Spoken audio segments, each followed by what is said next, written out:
All right, I've mentioned briefly in some of my other videos, some of the not so healthy ways that we are coping with anxiety. So I'd like to go into a little bit more detail here about some of the more common ways that we are handling anxiety and may not even realize that that's what's happening. So let's just start drugs and alcohol. Why drugs and alcohol? Because they work, right? Unfortunately. But fortunately, at the same time, I mean, I think with all of this, as I'm working with anybody, we have to have an appreciation and gratitude for the things that have helped us through some very difficult times in our lives. So alcohol, for example, it's a depressant. So if you're feeling overwhelmed and upset and stressed, it's a quick thing. It's a quick temporary fix to what's going on, which is why so many people are drawn to that. And let's look at some of the drugs that are out there too. And this can be pharmaceutical drugs, but specifically I'm talking about kind of recreational drugs maybe that we might be using, or maybe things that aren't prescribed that just make us feel like, oh, like you're so overwhelmed. Even marijuana, right? I'm not here to say that it's a horrible thing because it's more natural and it can be very, very helpful for some people. We're going to talk later as possibly using that as a medication to help. But for some people, actually, it can cause anxiety. And also, as we go through this, we're not looking for just a Band-Aid. If you're using some of this stuff, sometimes, okay. But if I'm using it all the time to cope, then I'm not really dealing with what's going on. I'm putting a Band-Aid on stuff. So these are basically numbing agents. So things that just help us to kind of, which sometimes I get that we need that, right? But some of the other drugs that are extremely addictive, like heroin and the opiates and different, it is an opiate, but the other opiates and other things that people are taking can be very, very damaging. Obviously, they ruin people's lives. You can die from taking them, and those aren't really, it's not really the route that we want to be going. And at the end of the day, even with some of these other things, like I talked about marijuana and other things that we're going to talk about, we can use that as a tool, right? We can use that sometimes, but they're not going to be things that we're going to want to be using all the time to deal with our stress and anxiety, because it's going to be a temporary Band-Aid. Addictive behaviors, other addictive behaviors such as social media, sex, gambling, gaming, shopping. So I have a little bit of a shopping addiction too. That's like one thing that I know that really helps to calm me when I'm overwhelmed. I should say I'm in recovery because I've been able to get control over that, and I haven't really been using that for some time. You can tell by my accounts. So, but when I'm there, right, and I learned this. I love you, Mom, but my mom taught me this. So when we're shopping, if those of you who can relate to this, or maybe you can't relate to this, you're taking in all the sights, the sounds, the smells. I'm touching things, looking at, oh, this is so pretty. Look at this. So everything else that I might be stressed about, that I might be anxious about, just goes away. And there's actually a rush that I feel putting it, oh my gosh, look at this. And then getting that and getting so excited about that. The rest of the world just freezes. And I think that that could be the same for a lot of these when we're looking at social media. I don't know about you, but if I look on any of the social media platforms, even if it's Pinterest, I'm looking at that and I'm thinking I'm looking at something for a few minutes, but really time has just gone by, right? And we need to be aware of that. And one of the things with, things like Instagram and Facebook and whatever other platforms are out there looking at other people's lives, it can actually be a bit damaging for us because we look at other people's lives, judging them by these pictures and videos that they post that are the best versions of their lives. And that can really impact us and make us feel like, my life sucks. My kids are throwing a fit. They're not happy right now. They're sick. They've got this going on. Maybe I'm not getting to go on vacation and have these fun trips. I'm fighting with my spouse. And then we see all these wonderful pictures of everybody having their best life, which, may be true for some people in some situations. But overall, believe me, I know because I work with a lot of individuals and I've had friends who've told me they, post these beautiful pictures and it's like, oh yeah, that was the worst time of my life. Going through, infidelity and my husband struggling with drugs and like you wouldn't be able to tell from the picture, right? So we need to be mindful of that. So with sex, we are hopefully very focused in what's going on in the situation right there. And then, when you have, it's pleasurable, it feels very good. And then when you have an orgasm, like that's a full body release, right? So getting rid of all that tension in your body. So we can see why it really pulls you in and it's just like a mind, body, kind of soul thing that you're just like all involved and you don't have to think about anything else. But obviously that can become a problem when we're having sex or engaging in sexual activity with people who are not our monogamous partner. It can have issues with STD. If you're somebody who's engaging, with prostitution and, doing things like that, that can lead to legal problems. Also, just, promiscuity and different things like that too, like what that does to our self-esteem and self-worth overall with time too. Because if you're somebody who, in addition to the anxiety, is looking for love and connection, and then you just have these repeated situations over and over again, it's just kind of like damage. And even with the porn, again, I had mentioned in a previous video that it's not always the time or place to be doing that. And so if you're working and then you're looking at, videos of that are that porn and stuff like that, that could be really, really, really bad. And then again, if you're in a monogamous relationship and the other person is not okay with that, that could be considered as infidelity, and you can completely damage your relationship. And even at the end of the day, with any of these things, right? Maybe going to Vegas and doing a little bit of gambling for fun might be okay, right? Doing a little bit of gaming or looking on social media or even shopping could be okay. But any of these taken to the extreme could be really bad. So gambling, I mean, people get addicted to that, the highs and lows, well, not so much the lows, but the highs with that.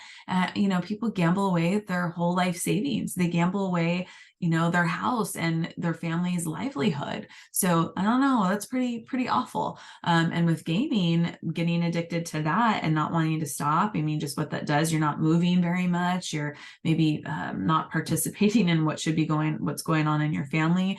And again, it shuts out the world around you. And I've seen times where this affects couples too. So, and then it's like this quick dopamine hit. Sorry, my hands are freezing. So that's why I keep doing this.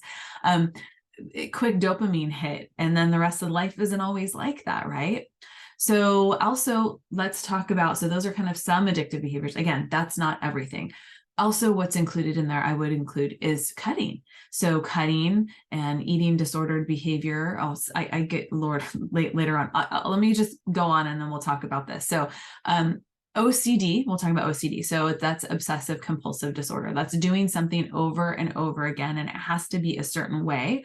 Otherwise, I don't feel okay. I feel unsettled. Something bad is going to happen. Taken to the extreme, and this is something, even people I love and care about have had to deal with, is that if I don't do this, something really horrible is going to happen to somebody that I love.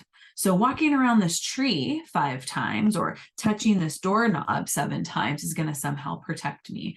And that might seem all and well and harmless, but I have seen where people spend hours and hours on these rituals. And the fact of the matter is, they don't fix the problem. It's a temporary band-aid, and it gets hungrier and it wants more and more. So we have to work on eliminating some of these things. I'm okay with having your house clean, with having things organized, which is a good tool to use. Also, when you're anxious, you can clean house, organize some things, great. But when your mind starts to say, but if it's not exactly like this, my life is going to fall apart, that's a problem. Okay, so eating disorders, bulimia, anorexia, the mix of the two, obsession about your body. This is something, unfortunately, I know super well about. It's something that I've struggled a great deal with in my life, that started when I was about 14, 15 years old, and I actually had to seek treatment for, because it really affected my life. It ties in, I feel like it's a good combo of OCD, addictive behaviors, depression, and anxiety. And so what happens, and what I started to learn, is that when I can't control everything that's going on over here, my brain just automatically would start to obsess on my body and the way that I looked and my size and my weight and all of these things. And my whole day could be good or bad depending on what the scale says, which is pretty jacked up, right? I mean, water weight, I don't know. You go to the bathroom, it can change. And I don't know about you, but I certainly don't want my life, my self-worth all being based off of a number, or how my clothes are fitting me, or what my brain is telling me how I'm looking in the mirror that day, right? So, but your brain basically comes up with this way to cope with the stress of what's going on, right? That's kind of what's going on there. And that can show up, and we talked about too, like stomach issues with anxiety. So if you're stressed and you're anxious, and then you don't want to eat because you feel nauseous, what's going to happen over time? You start to lose weight. And then if you tie in, oh, well, hey, this is working for me. Yeah, until you get to a point where it's not working for you so well, and your hair's falling out because you've lost so much weight, right? And then the problem is too, is when you're not eating, your body's capacity or your brain's capacity to deal with stress and more things that cause anxiety is so low. So then you're hypersensitive, you're reacting to things maybe that you wouldn't react in that way if you actually had some food in your body. And then with the bulimia, the throwing up, which is also something that I struggled with both. Your body actually releases endorphins. And I know you might think like, oh, who would want to make themselves throw up? And believe me, after having 3 kids and being so sick, like throwing up like multiple times a day, I'm like, how could I have ever done this to myself intentionally? But I felt so sick and so nauseous and like so obsessed about it. And it was like, oh, if I do that, I'll just feel better. And I would. Momentarily, it would last just a little bit until the shame kicked in, right? And that I think is true for a lot of these coping mechanisms or coping skills, or maybe I shouldn't call them skills, but coping mechanisms that we start to use. It helps us in the immediate time, but overall it doesn't fix things. And then it brings the spiral of shame, which adds more anxiety and more problems. And then even, with that, it can cause all kinds of problems in your throat, and eating disorder too causes problems in your heart because it starts eating away at your heart muscle as well. Okay, so self-harm, eating disorders are a version of that, but one thing, it's almost like you can't get away from seeing it, is cutting. So I remember I was terrified the first time I had a client who was cutting themselves. I was just like, how am I going to help them? But as I explored and read more about it, I understood that, wow, this is very similar to an eating disorder. This is just a way that the person has come to cope with the anxiety, with the sadness and the depression. And a lot of these sometimes are just very unhealthy mindfulness techniques, if you will, because by focusing on wherever it is that they're cutting themselves, which, by the way, I know people are cutting here, but when they're cutting, they're not intending on taking their lives. That's not what's going on, even if they're suicidal. It's a temporary relief from the pain. And by focusing on the area that they're cutting, seeing the blood that's dripping, or feeling the physical pain of that, it actually shuts out all the other stuff. Now, in saying this, please don't be taking these as like, oh, I'm going to go do that now, because they are very habit forming. And then you've got scars all over you. I've known people who've gotten tattoos all over their arms because those scars, unless you find some treatment to go. But I've seen people have thousands of scars all over their arms and other areas. And it's a bummer, right? And also the unfortunate part is it's a temporary fix. I talked earlier about illness. So when we repress our emotions, it's got to go somewhere. There's all kinds of chemical reactions that are happening in our body when we have stress, when we have anxiety, specifically cortisol levels, which we'll get into too, are all over the place. And too much of these things over time can cause illness in our body. And, if you've talked to, or if you kind of read information, I'm actually in the process of reading a book by Gabor Mate called When the Body Says No. Another good one too is by Bessel van der Kolk. I believe that's the author. And it's called The Body Keeps the Score. And there's these doctors that talk about just the physical manifestation of all the stress that we deal with, anxiety, depression, all kinds of stuff. So when we push stuff down and push it down and push it down, it has a reaction. So we can see that we get stomach aches. So from those stomach aches, we can get ulcers. Our heart starts to go, all over the place. Well, we can start having heart issues because of it. We can start having thyroid issues because of it. And I'm going to talk later about thyroid issues, because if you have sometimes some of these physical, it's a negative feedback loop, because physical issues, there are some physical issues that can cause anxiety, right? So if our thyroid is off, especially like hyperthyroidism can cause anxiety. So no matter how much medication you're throwing at it, anti-anxiety medication, doing all this therapy, if you have a physical problem that's causing this, we need to address that. And then on the flip side, so much stress can actually cause illness in the body. And if you think about, like, if you hit something over and over and over again, it's going to damage it's going to damage it, right? And that's essentially what's happening to our body. So I want us to be aware of this. So I'm so proud of you for taking this course and working on trying to overcome this, not trying to, but actually overcoming this, because it takes a lot of different parts, but it's definitely worth it. It's life-changing, right? Pain. So physical pain in our body. Anxiety can cause that. You ever had a headache from stress? Your jaw and just clenching, maybe you're clenching at night because you're so stressed and so anxious, all these muscles in here, that's gonna cause pain, right? Of course, that's gonna cause pain in your body. So I really like us to kind of look at that. Maybe you don't even know that you have anxiety, but you are aware of the pain. And I like to look at what is causing the pain. Is there an organic or a physical reason why I'm having pain? Or is it possible that it's an emotional reason? And saying that doesn't mean it's all in your head. It just means what's going on with me in my life is actually having I'm having a physical reaction, which that's not an abnormal thing. Head and body connected, right? I want you to see that and not feel bad about that. That's not one additional thing you need to feel bad about. Okay, dissociation, feeling disconnected. So I like to think almost like a balloon, like your head's a balloon, and then you imagine the string kind of, you're still part of you, but you're kind of detached, and your your brain is kind of like up here and away, taking a break because it's too much. So you're kind of out to lunch. Right. And that's something that happens. It's a coping mechanism.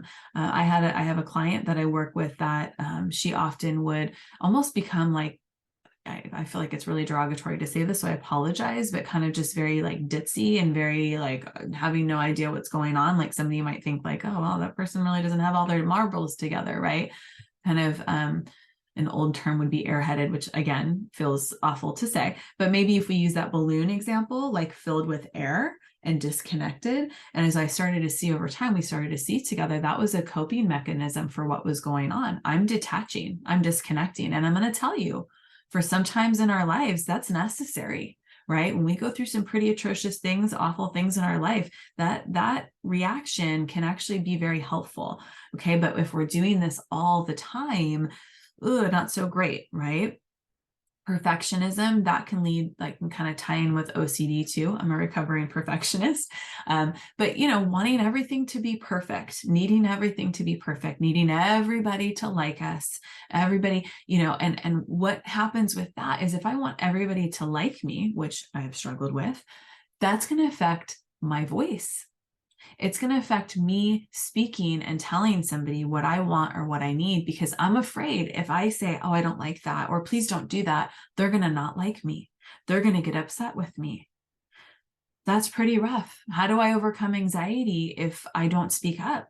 And believe me, I know there are people in our lives who are not, again, not safe and are not going to react very well. And I'm a very, very sensitive person. So not only am I picking up on obviously the words and the body language when somebody's talking to me, but also I'm picking up on things before any words are even spoken. Just the mood, I can feel it, the energy, I can feel all of that. And all of us have that ability to some degree, but I'm like super hypersensitive to that stuff, right? So I'm reading what's going on and I can know, and it's pretty accurate actually, which makes me good at what I do, but it makes it a little bit difficult in my life sometimes, right? It makes it hard for me to speak up and say what's going on because I don't want to make somebody feel bad, but at the same time, I have to look at like, okay, so then the consequences, I feel bad, right? So then that person won't be upset, although the thing that they're doing is really impacting me. So it's part of the work that we're going to talk about, and understand that perfection doesn't exist, and trying to seek that is really going to screw us up. Okay. So I'm a recovering perfectionist. I'm a recovering people pleaser, codependent. Okay. And some of you might be as well. And we need to take a look at that, because nothing changes if nothing changes. If we don't work on looking at these things and making some of these changes, which, some people in your life might not be happy, but then I'm going to ask you, what do you think about a person who isn't happy with you making positive changes in your life to take care of yourself, to decrease anxiety and depression? Maybe they're part of the problem. I hate to say that, but that's it. We're not doing this. The intention isn't to cause bad relationships with people. It's not. But when we have unhealthy dynamics in a relationship, or just people that are just unhealthy in general, they're not going to like you setting some of these boundaries. They're going to want to keep things the way that they are, but we have to really take a look. That's what this is. That's what this is about. And my hope is that if you're on this journey, getting the support from somebody like a therapist or a trusted friend who can help you, I really would recommend a therapist as you're going through this stuff, because they'll support you in some of that boundary setting. Because when you're a perfectionist, it's really, really hard to do that. But if you have somebody who's healthy, who's objective, and can tell you, no, that's an important boundary for you to set. And a boundary is about saying, no, the line is here. It's here because that is not okay, right? And all of these things are temporary fixes. They're Band-Aids. So imagine I have a really crazy big wound that's just like open and gushing blood, and it's, and I just put Band-Aids on it. It's never going to heal. And in fact, it's going to get infected if I don't clean it out, right? If I don't open it up, if I don't like take the Band-Aids off and put soap and stitch it up and it stays open, it's going to get infected. And what's it going to cause? It's going to cause illness. It's going to cause fever in my whole body. And it could get so bad that I lose my arm. And it could get so bad that I get sick and die from it. Okay. And I use the analogy from anxiety because anxiety is like that too. But part of what we have to do is open up and take a look and clean it out. So that's what I'm going to teach you. Okay. But again, I really, really encourage you find a trusted person. And if you need some support in doing that, I'm happy to help. Thank you. Let's go on to the next section.